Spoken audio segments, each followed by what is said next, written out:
November 18, 1967, Vienna. The dull gray skies hung over Vienna like a woolen blanket as Irving Xanders pulled his overcoat tighter against the biting cold. The early winter air cut through his clothes as he made his way toward the Prater, his breath forming small clouds that dissolved into the gloom. For the fifth time that morning, he glanced at his wristwatch, a Waltham that had belonged to his father, and confirmed that he was exactly 17 minutes early for his meeting, just as the agency had trained him. After 10 years with the CIA, Irving had learned that survival depended on precision.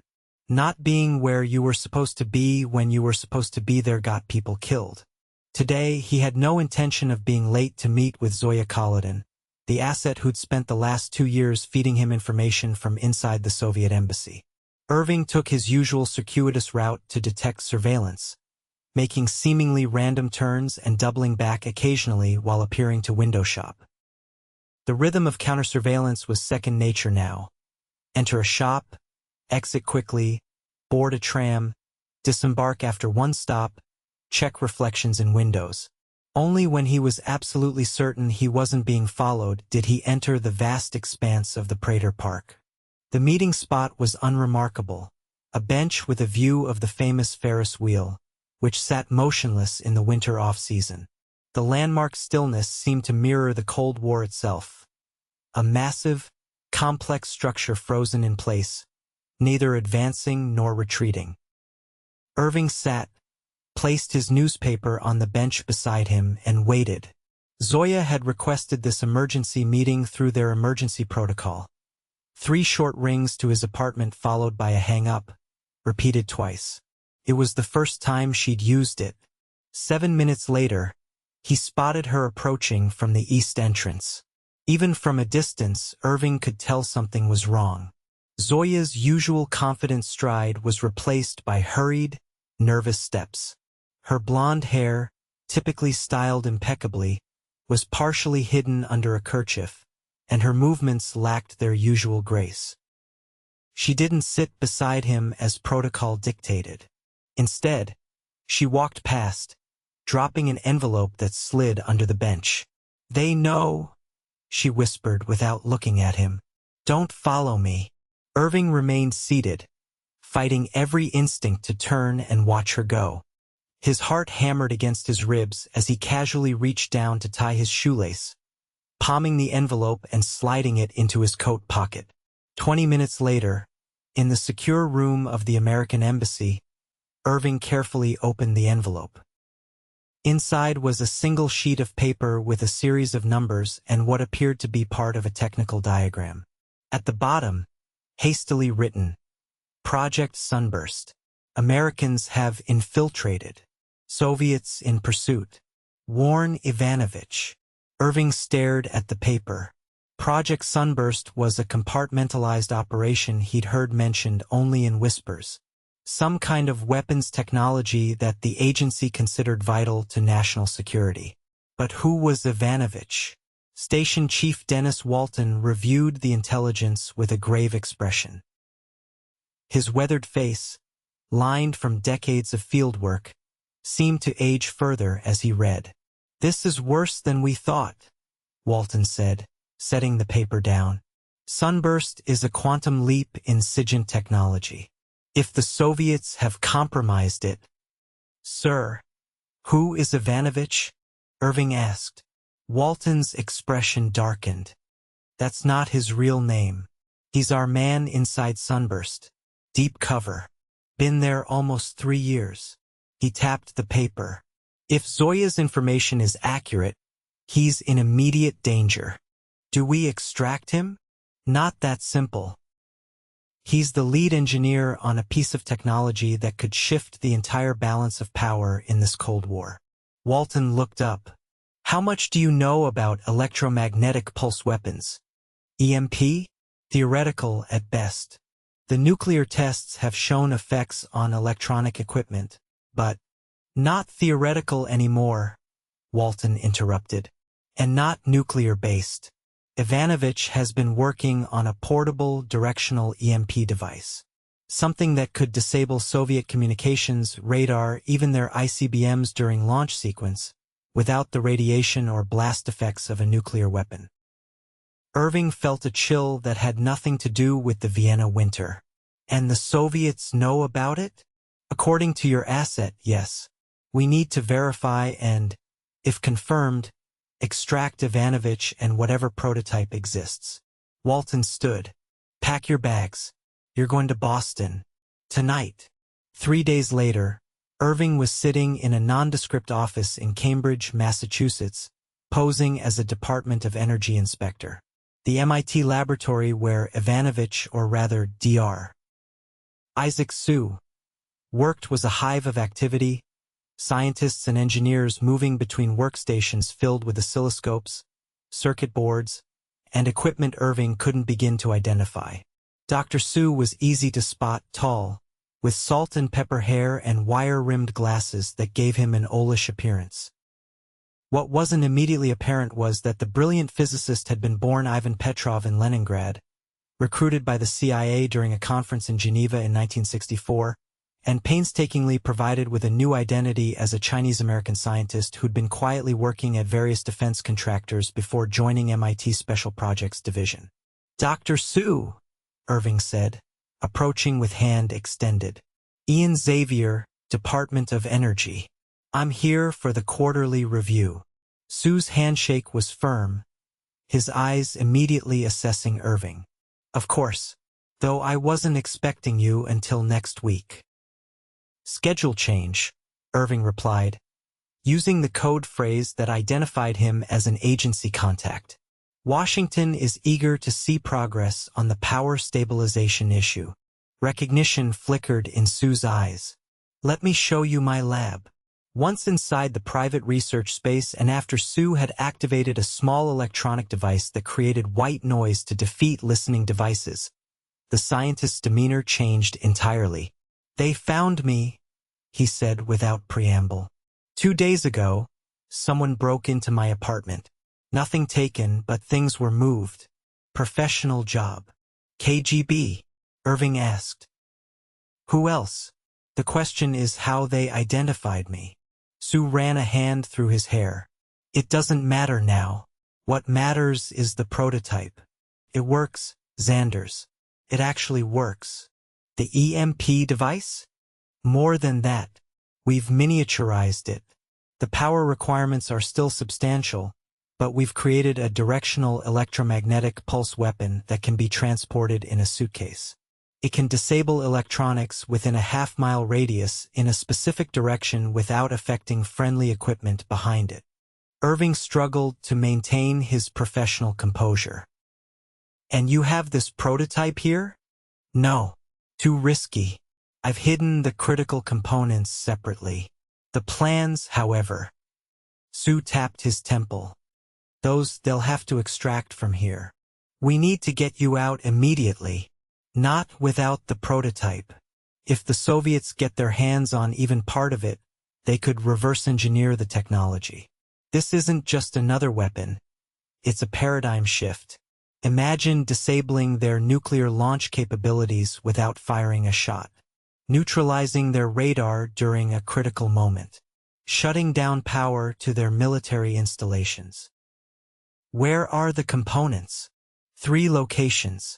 Safety deposit boxes. I have the keys and the locations memorized. Then we retrieve them and get you on a plane tonight." Sue shook his head. "There's a demonstration scheduled for DARPA officials tomorrow. I need to be there. Anything else would raise immediate suspicion. The KGB might be watching, but they haven't moved yet. They want the technology, not just me. It's too dangerous. 1 more day. After the demonstration, we collect the components and disappear. The research team knows I've been considering a position at Stanford. My cover story is ready." Irving reluctantly agreed, but insisted on setting up surveillance around Sue's apartment and the laboratory. He spent the evening coordinating with the local CIA station, establishing an extraction plan, and preparing for all contingencies. The next morning, Irving watched from the back of the conference room as Dr. Su presented his research to a panel of DARPA officials. The scientist made no mention of the actual capabilities of his device, focusing instead on the theoretical applications of directed energy technology for communication security. Irving scanned the room repeatedly, noting faces, positions, anything unusual. Near the end of the presentation, he spotted her.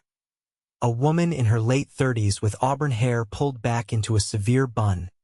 Taking notes with too much precision, her attention focused more on Su than on his presentation. Irving recognized the technique. She was lip-reading, capturing everything Su said for later analysis. As the meeting concluded, Irving intercepted Su before he could approach the woman. "We need to go. Now," he whispered urgently. "What's wrong?" Su asked. "KGB. Female operative at your 3 o'clock. We're moving up the extraction." They exited through a side door, Irving keeping his body between Su and the main hallway. They had nearly reached the parking lot when Irving spotted 2 men in overcoats moving with purpose toward the building. "Change of plans," Irving said, steering Su toward a maintenance entrance. "We'll take the service tunnels." The underground passage connecting the research building to the main campus provided temporary shelter. Irving used the time to contact his support team via a portable radio. "Checkmate is compromised. Moving to retrieval points now. Need immediate support at location 1. Within an hour, they had retrieved the first component, what looked like a specialized vacuum tube, from a bank in Cambridge. The second component, hidden in a safe deposit box in downtown Boston, proved more challenging. As they approached the bank, Irving spotted a black sedan with 2 men inside, one speaking into what appeared to be a radio. "They've figured out our plan," Irving said. "We need to split up." "No," Su insisted. "Without all 3 components and me to assemble them, the technology is useless. Your life is more important than the technology." "You don't understand," Su said, his voice taking on an urgent edge. "This isn't just about the weapon. It's what it represents. Mutually assured destruction has kept the peace so far, but it's a peace built on the threat of annihilation. This device could change that equation, make conventional forces relevant again, reduce the nuclear threat." Irving studied the scientist's face, seeing the passion behind his words. "You really believe this thing could prevent nuclear war?" "I believe it could give diplomacy a chance. Right now, we're trapped in a binary choice between surrender and apocalypse. This technology offers a third option." Their conversation was interrupted by the crackling of Irving's radio. His support team had created a diversion 2 blocks away, drawing away the surveillance. With the path temporarily clear, they retrieved the second component, what looked like a specialized circuit board. The third location was a locker at South Station. As they approached the busy terminal, Irving's instincts screamed danger. The station was too exposed, with too many entry points and too many people to track. "Something's wrong," he said as they entered the main concourse. "It's too quiet." Indeed, for a Friday afternoon, the station seemed unusually uncrowded. Several men in suits stood at strategic points, their attention too focused, their postures too rigid. "KGB," Irving whispered. "They've staked out the location." Su gripped Irving's arm. "There's another way. The prototype I demonstrated today wasn't the real one. It was a decoy impressive enough to satisfy DARPA but lacking the critical breakthrough. The real prototype is in my office safe." "You mean we just walked into a trap for nothing?" "Not nothing. Misdirection. The KGB has been watching me for weeks. I knew they'd eventually make their move, so I created a false trail." Irving felt equal parts admiration and frustration. "Back to MIT then, quickly." They exited the station through a service area, borrowed a maintenance worker's uniform for Su as a quick disguise, and made their way back to Cambridge. Night had fallen by the time they reached the research building, which stood mostly empty except for a few graduate students working late. Sue led Irving to his office and opened a safe hidden behind a filing cabinet. Inside was what looked like an aluminum briefcase, about the size of a typewriter case. "This is it?" Irving asked. "The world's first portable, directional EMP weapon," Sue confirmed. "Enough power to disable electronics in a focused beam up to half a mile." As Sue carefully placed the device in a specially padded carrying case, the office door opened. The auburn-haired woman from the demonstration stood in the doorway, a small pistol equipped with a silencer aimed steadily at them. "Dr. Petrov," she said, addressing Sue by his Russian birth name. "The motherland has missed you. Please step away from the device." Irving calculated the distance between them, too far to rush her before she could fire. "Zasha Kamenev," Sue said, recognizing her. "Still doing Moscow's dirty work, I see. And you're still a traitor," she replied coldly. "The device, please. The Americans have had their advantage long enough." Irving slowly raised his hands. "You're making a mistake. That device is still experimental, unstable. It could discharge at any moment." "A pathetic bluff," Zasha said, taking a step into the room. "Place it on the desk and step back." Sue complied, carefully setting the case on the desk. As he did, he flipped a switch on its side. A movement so subtle Irving almost missed it. "You know what this technology means, Zasha," Sue said. "It could destabilize the entire balance of power." "It will restore the balance," she countered. "Your American friends have enjoyed technological superiority for too long." "You don't understand what you're taking," Sue continued, subtly positioning himself between the device and Zasha. "This isn't just a weapon. It's a deterrent against nuclear war." Zasha's laugh was cold. "Always the idealist, Ivan. That's why Moscow was always suspicious of you. Brilliant, but soft-hearted." She gestured with the gun. "Step aside." "I can't let you take it," Sue said firmly. The shot was nearly silent, a muffled thump that seemed impossibly loud in the confined space. Sue staggered, a red stain blooming on his shirt just below his collarbone. Irving moved instinctively, lunging toward Zasha as she fired again. The bullet grazed his arm as he tackled her, sending them both crashing into a bookshelf. They struggled for the gun, Zasha's training evident in her fierce resistance despite Irving's size advantage. As they fought, Sue, though wounded, crawled toward the desk. With trembling hands, he reached for the device. "Xanders," he called out. "Cover your watch. Anything electronic." Irving understood immediately. He slammed Zasha's gun hand against the floor, causing her to lose her grip, then rolled away, shielding his watch with his body. Sue pressed a sequence of buttons on the device. A high-pitched whine filled the room, building rapidly in intensity.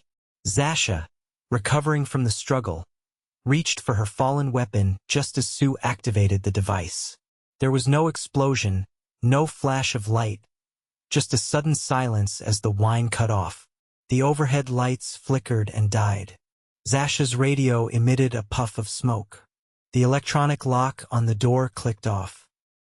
In the dim emergency lighting that activated moments later, Irving saw Zasha checking her now useless pistol, its electronic firing mechanism fried.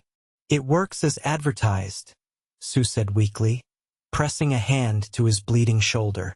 "Every electronic device in a direct line from the emitter, disabled." Irving used the opportunity to subdue Zasha, using his necktie to bind her hands behind her back. "We need to get you medical attention," he told Sue. "The device first," Sue insisted. "It needs to be secured." Outside, they could hear shouting and confusion as car alarms and other electronics throughout half the campus had suddenly failed. The perfect cover for their escape. Irving supported the wounded scientist as they made their way to the extraction point. a service road behind the building where a CIA team waited in an old truck with no electronic components that could be affected by the device. As they drove away, Sue explained, "The beauty of it is its selectivity. It can be calibrated to affect only certain types of circuits. Military-grade electronics are hardened against EMP, but if you know exactly what frequencies to target, you can bypass those protections," Irving finished, applying pressure to Sue's wound. "Precisely. That's what makes it revolutionary. The Soviets' entire defense system is built on the assumption that only a nuclear detonation could create an EMP powerful enough to threaten their electronics. This changes everything." 3 weeks later, Irving stood in a secure briefing room at Langley, delivering his report to a panel of senior intelligence officials. Sue, now recovering under a new identity in a secure location, had successfully delivered both the prototype and complete documentation for Project Sunburst. Dr. Sue believes, and our technical analysts concur, that this technology represents a fundamental shift in our strategic capabilities, Irving explained. The ability to selectively disable Soviet electronics without risking nuclear escalation gives us leverage we've never had before. "And the Soviets know we have this capability?" asked the Deputy Director of Operations. "They know we have something," Irving confirmed. "But not exactly what or how advanced it is. We're recommending strategic ambiguity. Let them know enough to worry, but not enough to reproduce it." The implications were staggering. With this technology, America could neutralize Soviet missile guidance systems without launching a single attack, disable radar installations moments before important operations, or selectively target communications networks during critical negotiations. The mere possibility that such technology existed would force Moscow to reconsider its entire strategic posture. "What about the KGB officer?" another official asked. "Zasha Kamenev is being held at a secure facility. She's providing valuable intelligence on KGB operations in exchange for considerations in her eventual disposition." What Irving didn't mention was his private conversation with Zasha during her interrogation. She had revealed that Zoya, his asset in Vienna, had been captured and executed shortly after passing her warning. The revelation had hit him harder than he expected, a reminder of the human cost behind the grand strategic game they all played. As the meeting concluded, the CIA director himself pulled Irving aside. "Excellent work, Xanders. This technology will never be publicly acknowledged, but make no mistake, it will change the course of the Cold War. The president is being briefed today." Irving nodded, accepting the rare praise, but feeling hollow nonetheless. "Sir, about Dr. Sue. He'll be well taken care of. A new identity, a position consulting for one of our research facilities.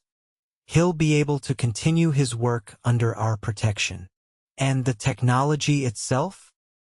That's being handled at levels above both our pay grades. But I can tell you this, within months, quiet diplomatic channels will convey to Moscow that certain technological advantages make their first strike doctrine obsolete. We expect to see a significant shift in their posture." Over the next several years, Irving watched from various postings around the world as the Cold War's dynamics subtly shifted. The Soviets became unexpectedly amenable to arms control negotiations. Their aggressive posture in Western Europe softened. Intelligence reports indicated a growing paranoia among Soviet military leadership about American technological capabilities. In 1972, Irving attended the signing of the SALT I Treaty as part of the diplomatic security team. Across the room, he spotted Sue, now living as Dr. Edward Young, among the scientific advisors.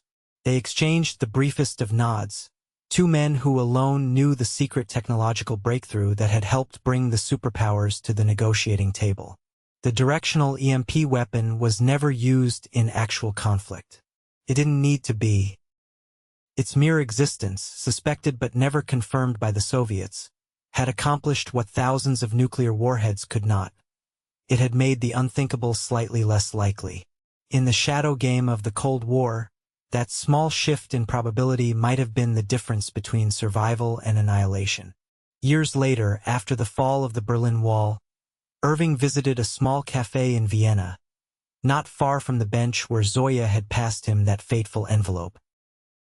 He ordered coffee and sat quietly, watching people pass by, unaware of how close the world had come to destruction, or of the secret weapon and the sacrifices made to ensure it shifted the balance of power just enough to give peace a chance.